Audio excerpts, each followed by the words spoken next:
Who is God? Sino ba ang Diyos? So, ngayong taon po, aalamin natin sino ba ang Panginoon.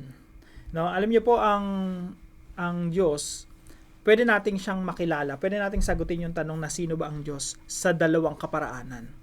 Unang-una po sa pamamagitan ng kanyang banal na kasulatan. Ang Bible po ay kapahayagan kung sino ang Diyos. So, ang Diyos po natin, He is a very relational God. Gusto niya pang i-introduce, ipakilala ang kanyang sarili sa atin. Kaya po naisulat ang Biblia. Ang Biblia po ay naisulat sa pamamagitan ng mga taong kinasihan ng Santong Espiritu. Kaya po yung Bible, yung Biblia po, it's a miracle eh. Marami po akong talakayan patungkol rito, no? Yung Bible po, nahati po yan sa dalawang, may division po yan, Old Testament and New Testament. Yung Old Testament po, nasulat po yan, marami pong mga writings yan, yung iba 100 years before the birth of Jesus Christ, yung iba thousands of years before the birth of the Lord Jesus Christ. Now, yung Old Testament po, it's a prophecy that Jesus Christ will be born. It's a prophecy about the life of the Lord Jesus Christ mula sa kanyang kapanganakan hanggang sa kanyang kamatayan, hanggang sa muli niyang pagkabuhay, hanggang pag-akyat niya dun sa langit. Yan po ay nakaprophesy na. Tapos na yan sa Old Testament, meron ng propesiya. Now, yung New Testament naman po, ito po ay nasulat 2,000 years ago. At ito po ang katuparan ng lahat ng propesiya sa Old Testament. Kaya po ako convinced sa sinasabi ng banal na kasulatan, lalo na po ako yung kumbaga yung tinutukan ko na sa aking pag-aaral sa matagal po ako nag-aaral sa seminary, more than 10 years. Ang tinutukan ko po ay prophecy. Kaya na-amaze ako sa Bible, yung prophecy and fulfillment, imposibleng mag-conclude ka na walang Diyos.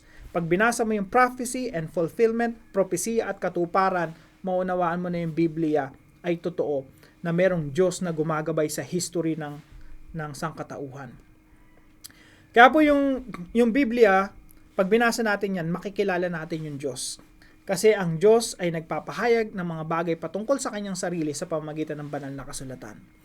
Now, pangalawang kaparaanan, paano mo makikilala yung Diyos? Now, yung pangalawa po ay very personal. Kasi yung Diyos ng Biblia ay Diyos rin natin ngayon. Walang pinagbago.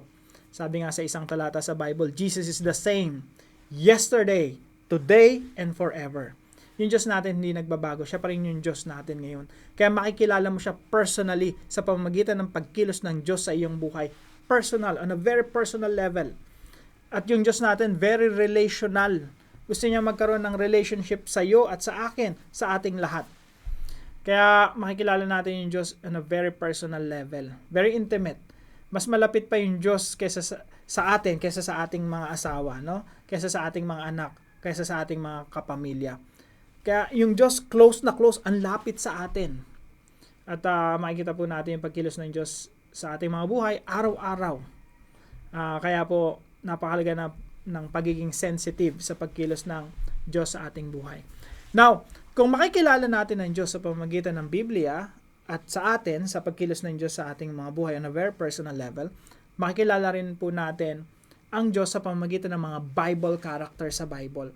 Kasi ang Diyos kumilos sa buhay nila ng mga tauhan sa Biblia.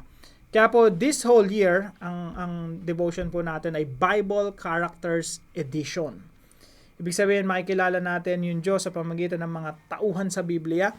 Magkakaroon tayo ng character study. Aralin natin yung bawat character sa Bible. Kaya by the end of the year, yung 365 days na yon, gugugulin natin yun sa mga Bible characters. Kaya hopefully, Lord willing, no, sa tulong at biyaya ng Panginoon, matapos natin yung mga devotions natin at makilala natin yung mga characters sa Bible at magkaroon tayo ng kaunawaan ng kabuuan ng Biblia. So ako po bilang Bible teacher, ang goal ko po ay maunawaan nating lahat ano ba yung sinasabi ng Biblia patungkol sa Diyos sa pamamagitan ng mga Bible characters. So yan po ang gusto kong i-share po sa inyo. At sama-sama po tayo, no? Kilalanin ng Diyos. Excited po ako sa series na ito.